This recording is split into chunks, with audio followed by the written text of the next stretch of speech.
Welcome back to Jalan ke-9 Studio, tempatnya kalian pecinta donghua dan anime. Di sini saat ini kita akan membahas seputar Renegade Immortal. Jadi jangan lewatkan, saksikan terus ya guys ya. Sebuah ketegangan terjadi begitu hebat saat Wang Lin, Qiang Feng, dan Liu Mei berhadapan dengan pria berbaju emas yang memiliki kekuatan luar biasa. Sepertinya tidak ada jalan bagi mereka selain bekerja sama untuk menghadapi ancaman besar. Namun tak semuanya berjalan mulus. Wang Lin yang kini memimpin pertempuran menyadari bahwa kekuatan kultif pria berbaju emas itu sendirian kecuali dia memanggil jiwa ascendennya.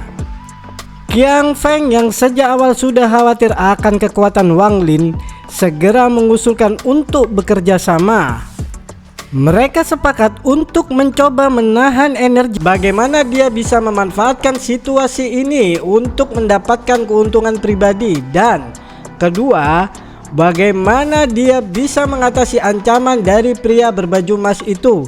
Namun, yang paling menarik adalah keputusan Wang Lin untuk lebih dulu berhadapan dengan musuh tersebut, meskipun dia tahu resikonya. Penuh keyakinan, Wang Lin terbang pertama kali menuju pria berbaju emas yang sedang mempersiapkan serangan pedangnya yang mengerikan. Energi pedang itu tampak sangat kuat, bisa membelah langit dan menciptakan gelombang sonik yang merasa ada yang tidak beres. Dia mulai meragukan keputusan Wang Lin untuk maju sendirian. Namun, ia tak lama berpikir dan memutuskan untuk mengikuti jejaknya. Berpikir ini adalah kesempatan untuk menyerang Wang Lin jika perlu. Tidak niat Qiang Feng dan telah menyiapkan rencananya sendiri. Saat pedang menghantam, Wang Lin dengan cepat menggunakan pagoda dari tasnya dan energi pedang berhenti sejenak. Ini tanpa sempat menyadari bahwa dirinya justru menjadi sasaran utama serangan. Qiang Feng wajahnya berubah drastis. Tanpa waktu untuk merespon, ia mencoba melawan dengan senjata penusuk merah. Namun sudah terlambat. Serangan itu telah menghantam dirinya dengan kekuatan yang luar biasa. Melihat kejadian ini, Liu Mei yang berada di belakang mulai menyadari sesuatu yang aneh. Bahwa semuanya memang sudah direncanakan. Ini adalah bagian dari strategi besar yang telah direncanakan oleh Wang Lin. Dan ketika Liu Mei mencoba mengejar Wang Lin, main sesuai dengan rencananya. Puncak ketegangan ini adalah serangan yang terjadi setelah semuanya terungkap. Wang Lin dengan kecerdikan dan kemampuan tempurnya memanfaatkan celah dalam pertempuran untuk beraksi. Kita melihat betapa cermat Wang Lin dalam menghadapi musuh. Pikiran Wang Lin menunjukkan bahwa di balik setiap pertempuran ada rencana yang lebih besar. Kemenangan ini tidak hanya ditentukan oleh kekuatan fisik, tetapi juga oleh strategi yang matang dan kesabaran dalam menunggu waktu yang tepat. Saat serangan penukiran domain waktu itu meledak, menghentikan laju Liu Mei yang hampir mencapainya. Semua ini bagian dari strategi besar Wang Lin untuk menghindari kematian dan melarikan diri ke dalam istana misterius di bawah laut. Dengannya untuk mencapai tujuan, meski ancaman dari energi pedang semakin mendekat. Saat energi pedang yang dahsyat hampir mencapai dirinya, Wang Lin terpaksa berbalik. Dengan pagoda yang segera menghalangi serangan itu, dia akhirnya berhasil mencapai istana yang dituju. Namun saat ia memasuki istana, rasa sakit masih menggerogoti tubuhnya. Namun Wang Lin tidak mengendurkan usahanya. Dia segera mengkonsumsi pil dan giok surgawi untuk menyembuhkan dirinya. Cahaya misterius memberikan aura yang begitu jahat dan aneh. Ketika Wang Lin berjalan melalui lorong itu, dia menyadari sesuatu yang tidak biasa. Dirinya hilang tanpa jejak. Semakin dalam dia menyusuri lorong, semakin terasa tekanan yang datang dari kekuatan yang lebih besar. Akhirnya Wang Lin sampai pada sebuah ruang terbuka yang luas. Di tengah ruangan mengerikan, ini adalah seseorang yang dikenal oleh Wang Lin, Suzaku pertama, Ye Wuyou. Di depan pria ini ada sebuah pola cahaya ungu yang tampaknya memiliki hubungan dengan kristal planet budidaya. Wang Lin merasa aura bola cahaya ini sangat mirip dengan yang dijelaskan oleh si Tunan. Namun ada sesuatu yang aneh. Dia tidak bisa merasakan koneksi langsung dengan bagian jiwanya ketika indera menyentuh bola cahaya tersebut. Namun meskipun ada banyak pertanyaan di benaknya, Wang Lin tetap tenang. Ini adalah momen krusial dan dia tahu bahwa dia harus berhati-hati dalam setiap langkahnya. Dari kejauhan suara Yunguzi terdengar memberitahunya untuk segera masuk. Namun saat Wang Lin berjalan lebih dekat hanya untuk mendapati Yunguzi yang sebelumnya tampak kuat dan tak terkalahkan, kini terlihat terluka. Yunguzi dan orang di planet Suzaku akan menghadapi bencana besar. Wang Lin yang selalu berhati-hati tidak langsung percaya begitu saja. Dia tahu bahwa ada lebih banyak hal yang harus diungkapkan, namun pada akhirnya dia memutuskan untuk bertahan kekuatan yang lebih besar. Dengan ekspresi tajam, Wang Lin mengangkat bendera 1 miliar jiwa, sebuah langkah yang menunjukkan bahwa dia sudah siap menghadapi apapun yang datang. Yunguzi yang kini berhadapan dengan Wang Lin yang begitu kuat hanya bisa mengamati dengan cemas. Yunguzi dengan ekspresi gelap akhirnya mengakui bahwa benda yang selama ini dianggap sebagai kultivasi planet kristal hanyalah bayangan. Benda itu hanyalah berfungsi untuk menarik kembali bagian dari jiwa seseorang yang telah hilang. Ini adalah pengungkapan besar yang mengubah arah pertempuran. Wang Lin tidak ragu untuk menyadari bahwa ada lebih banyak hal yang tersembunyi di balik kata-kata Yunguzi.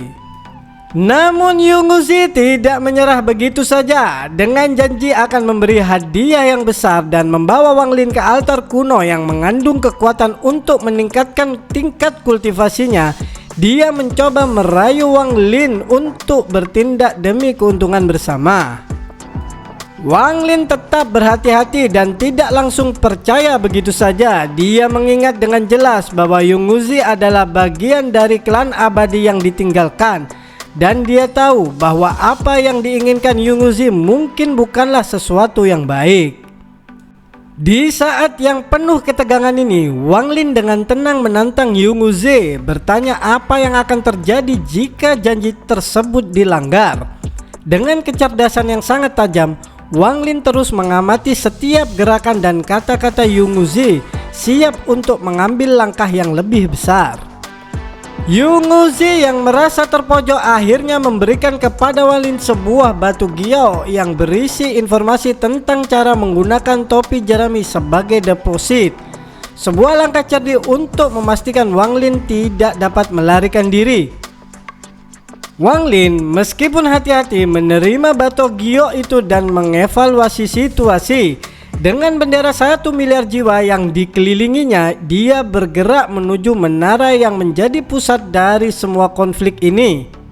Setibanya di sana, Wang Lin menemukan dirinya berdiri tepat di samping sosok misterius Suzaku pertama, Ye Wuyou, yang duduk di singgasana di puncak menara.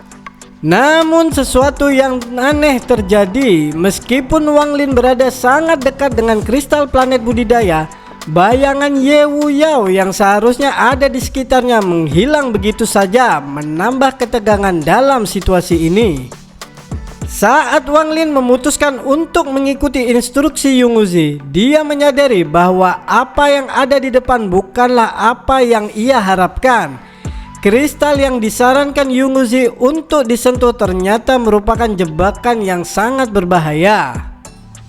Dengan cerdik, Wang Lin mengungkapkan kecurigaan dan mengatakan kepada Yunguzi bahwa jika dia melakukan apa yang diminta, itu akan berujung pada kematiannya. Tidak terima dengan tantangan itu, Yunguzi mencoba untuk menyerang, tetapi Wang Lin lebih cepat. Dengan raungan keras dia melepaskan fragmen jiwa dari bendera 1 miliar jiwa dan mengarahkan ke bayangan yang mengelilingi Ye Wuyao. Bayangan itu segera hancur, membuka jalan bagi sosok misterius itu untuk keluar. Tepat pada saat itu, monyet kecil yang ada di bahu Ye Wuyao bergerak lebih cepat dari yang bisa dibayangkan. Sementara itu, Yunguzi berusaha melawan dengan menggunakan segel emas yang muncul dari kehampaan untuk mengendalikan bayangan. Namun segel bayangan ini sangat langka dan kuat, hanya bisa menahan untuk sementara waktu, bahkan oleh kekuatan Yunguzi yang sangat luar biasa. Dalam keributan ini, Ye Wuyao akhirnya meninggalkan tempat duduknya, tetapi tidak lama kemudian sebuah perubahan besar terjadi. Dengan sebuah ledakan, kristal planet budidaya yang terletak di bawah menara mulai runtuh. Semua orang, baik Wang Lin, Yunguzi maupun lelaki tua yang mengendalikan Tuo Shen, berhenti sejenak menatap dengan cemas ke arah tempat kristal itu terjatuh. Ketika kristal itu akhirnya muncul dari debu tubuh Ye Wuyao, Yunguzi dan semua orang yang ada di sekitarnya mulai terkejut. Kristal putih itu yang tampaknya tidak bisa disentuh begitu saja mendekat dengan sendirinya. Bagi Wang Lin, ini adalah kesempatan yang langka. Ia dengan cepat terbang menuju lorong dikelilingi oleh bendera jiwa, berusaha untuk mendekati kristal tersebut lebih cepat dari siapapun. Namun saat itu juga perubahan tak terduga terjadi. Yunguzi yang semula tampak mendekat dengan penuh keyakinan tiba-tiba terhenti dan merasakan sesuatu yang sangat salah. Kristal itu tidak hanya mendekat, tetapi dengan kekuatan yang luar biasa ia mengejar Wang Lin dengan kecepatan yang semakin meningkat. Sebagai yang tercepat di antara mereka, Yunguzi segera menyadari bahwa dirinya tidak bisa menangkap kristal planet budidaya, dan tepat pada saat dia mencoba menyentuhnya, tubuhnya mulai bergetar dan terhuyung mundur ketakutan. Kristal itu seolah memiliki kehendak sendiri dan langsung mengarah kepada Wang Lin yang kini terbang dengan kecepatan luar biasa. Ketika Yunguzi dan monyet kecil berusaha mengejar, kristal itu terus mengejar Wang Lin. Dengan berani, Wang Lin mengubah arah, mengarahkan tangannya dengan energi spiritual surgawi untuk menciptakan angin yang kuat dan melindungi dirinya. Sebagai reaksi, kristal itu mengirimkan kekuatan misterius yang mengalir melalui tubuh Wang Lin. Tidak seperti yang dia harapkan, kekuatan itu bukanlah sesuatu yang berbahaya. Sebaliknya, energi itu mengarah ke otaknya dan meledak menjadi informasi yang membanjiri pikirannya. Wang Lin merasa seolah-olah dia diserap dalam pusaran ingatan yang penuh dengan simbol-simbol aneh. Simbol-simbol itu bergerak cepat, berkelebat di dalam otaknya, membawa Wang Lin pada sebuah perjalanan mental. Dalam sekejap, dia melihat gambaran-gambaran seorang pria dengan keagungan yang luar biasa, berdiri di atas kompas bintang raksasa. Kompas ini yang dililit petir ungu bergerak dengan kekuatan yang luar biasa, menghasilkan suara gemuruh yang mengguncang seluruh tempat. Dalam ingatan itu, pria tersebut memasuki sebuah pagoda yang mengambang di udara. Pada pagoda itu terukir kata-kata besar, bertulis Pagoda Segel Surgawi. Pria itu kemudian berbicara dengan penuh hormat, memperkenalkan dirinya sebagai Ye Wuyao dari negara Suzaku yang datang atas perintah dari kultivasi aliansi untuk mendapatkan segel Suzaku. Semua ini menjadi semakin membingungkan, namun Wang Lin terus dikuasai oleh ingatan itu. Saat itu tiba-tiba tubuh Wang Lin terhentak. Di dunia nyata, sebuah cahaya merah muncul di bawah kakinya, memberi dia kekuatan yang tak terbayangkan. Kecepatannya meningkat pesat, seolah-olah dia berlari lebih cepat dari kecepatan cahaya. Yunguzi yang mengejarnya tidak bisa mempercayai apa yang dilihatnya. Dia melihat dengan jelas aura dari segel Suzaku yang seharusnya hanya bisa digunakan oleh mereka yang memiliki warisan yang sah.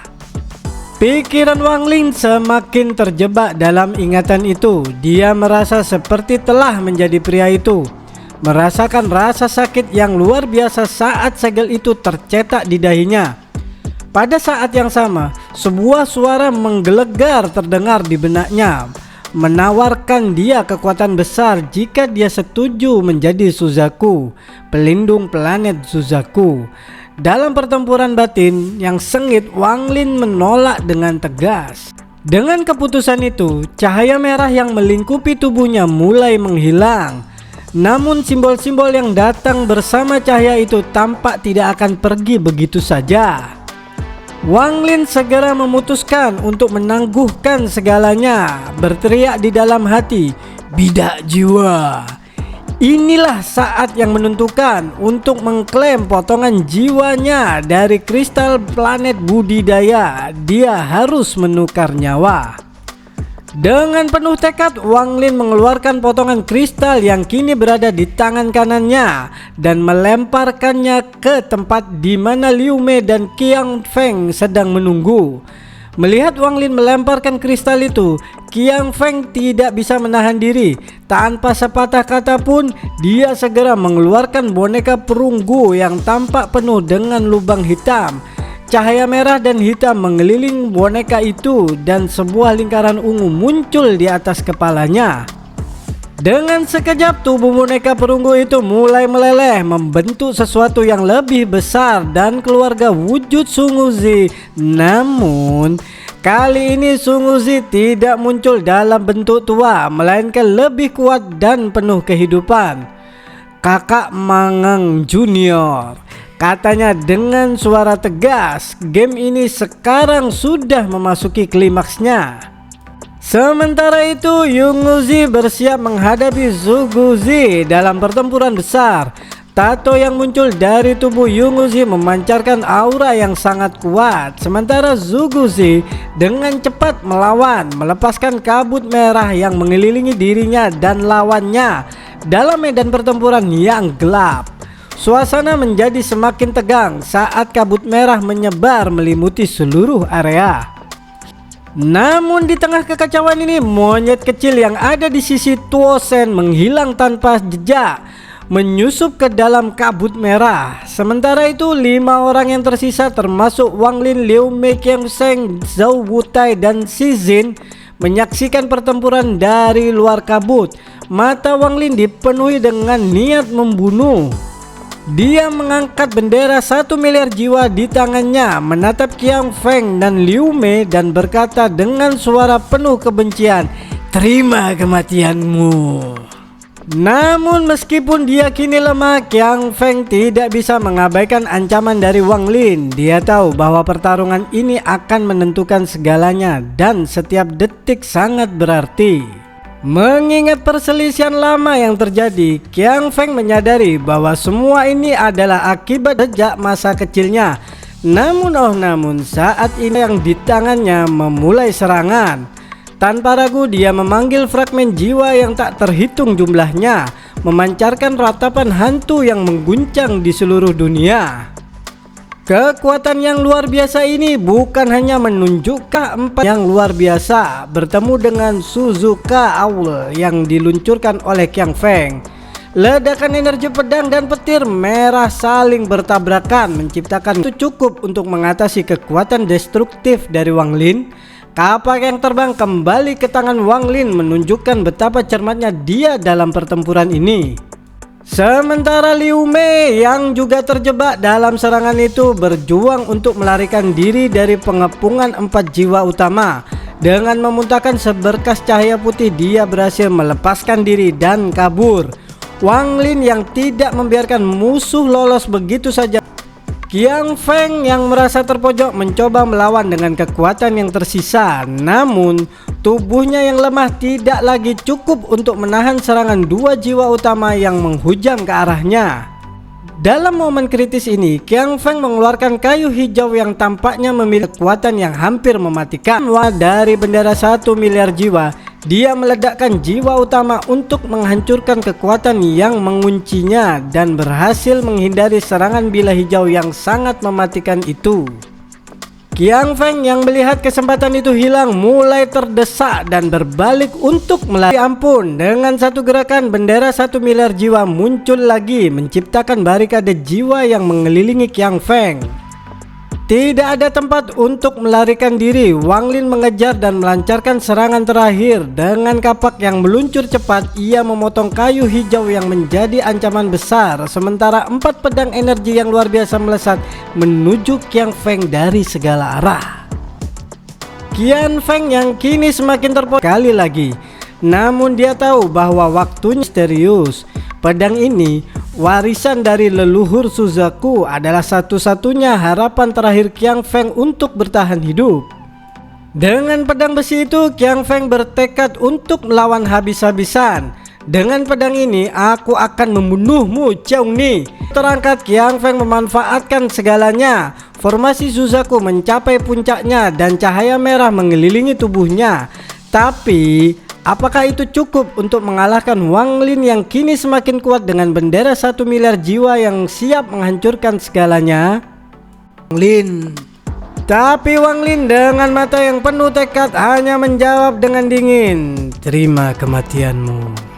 Dengan satu ayunan kapak dan 4 pedang yang menyusul, Wang Lin akhirnya selanjutnya hanya di jalan ke-9 studio, tempatnya kalian pecinta donghua dan anime. Jangan lupa klik subscribe, like dan notifikasinya. Terima kasih.